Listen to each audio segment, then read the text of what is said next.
vantage points have developed, such as the unobstructed view of NASA's Hubble telescope and the perspective gained through unmanned probes sent on reconnaissance missions to the outer reaches of our solar system.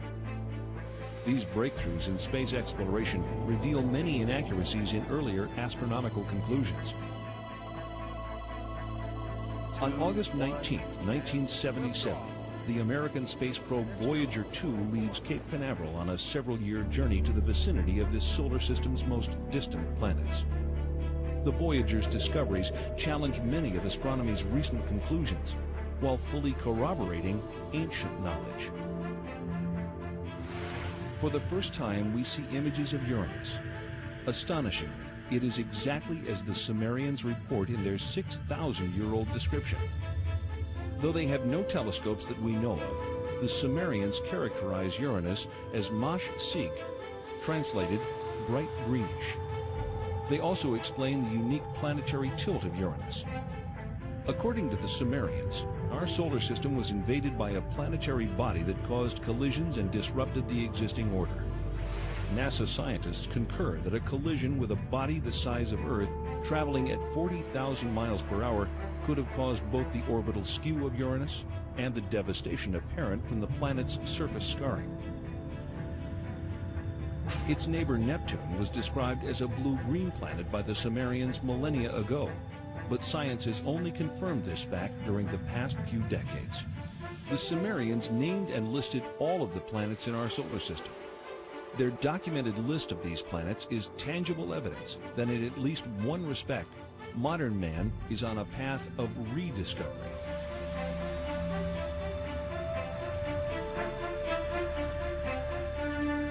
That ancient knowledge included the planets Uranus and Neptune, supposedly unknown until discovered in 1781 and 1846, and even Pluto, not discovered until 1930.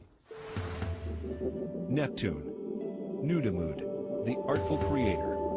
Uranus, Anu, he of the heavens. Saturn, Anshar, foremost of the heavens. Jupiter, Kishar, foremost of firm lands. The asteroid belt, Rakish, the hammered bracelet. Mars, Lamu, god of war. And Ki, Earth, what the Sumerians considered to be the seventh planet. Why the seventh planet?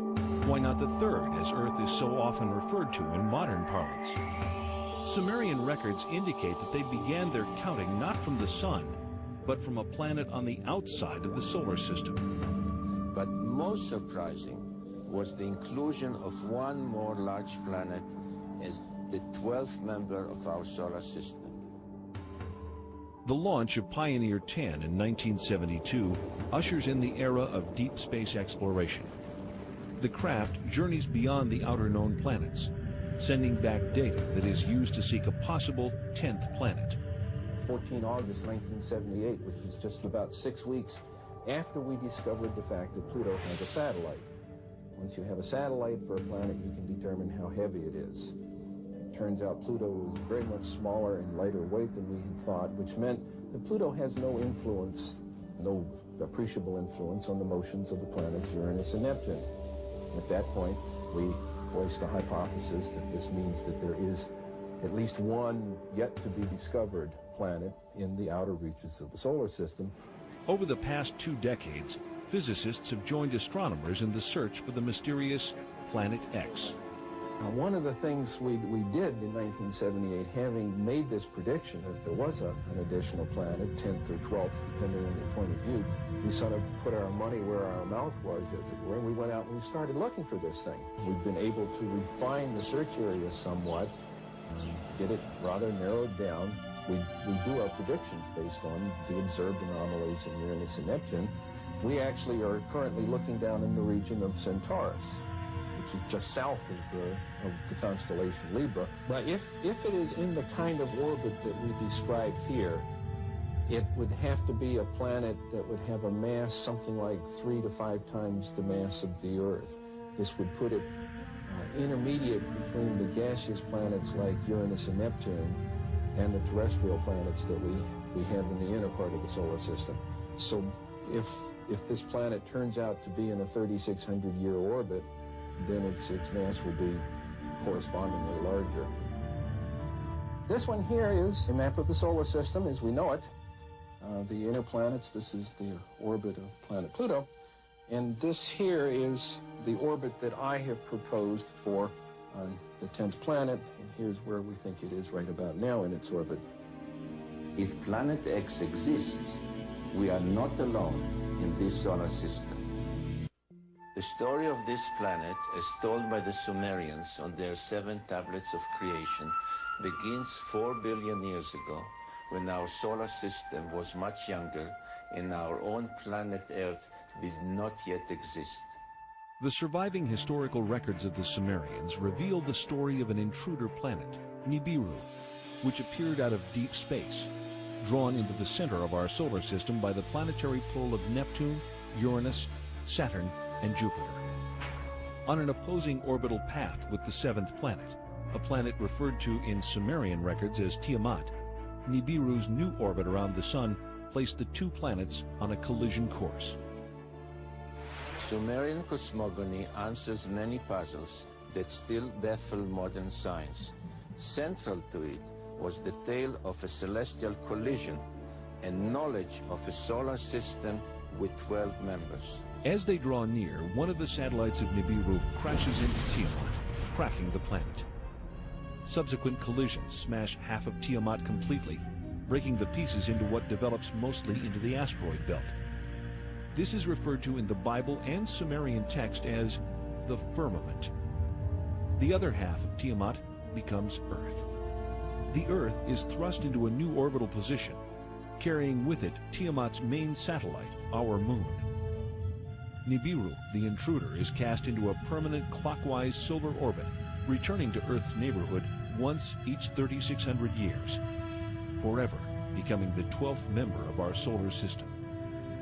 This tale of creation echoed through all the ancient cultures, becoming part of the scientific knowledge that we find in the Old Testament, in the creation story of Genesis. In the aftermath of the collision, the biblical creator Elohim proclaims, "Let the waters under the heaven be gathered together into one place, and let the dry land appear." And it was so.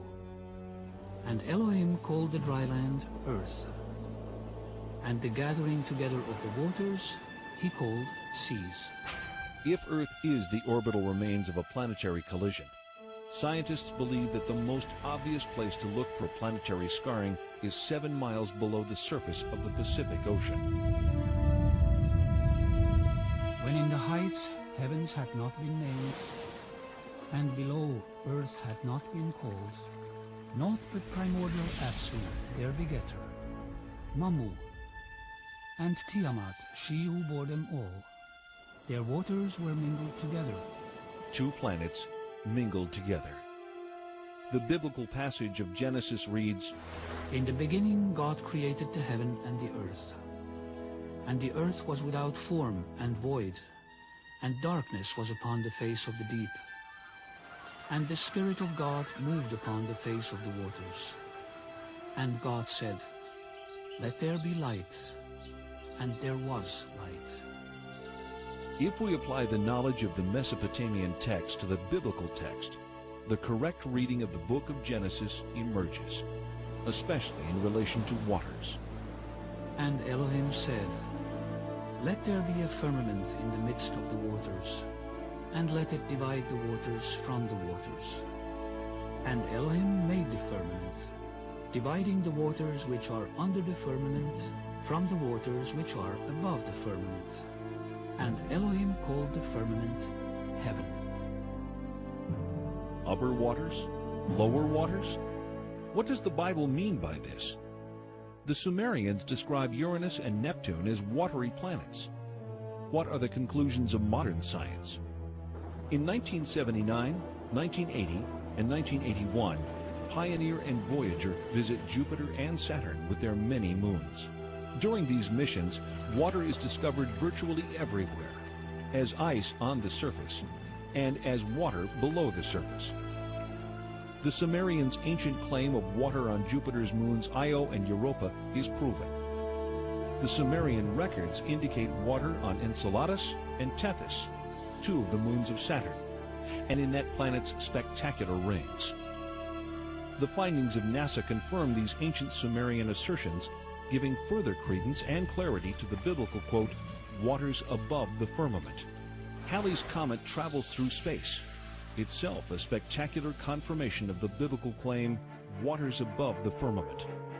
Nearly 4 billion years old, with a core half the size of Manhattan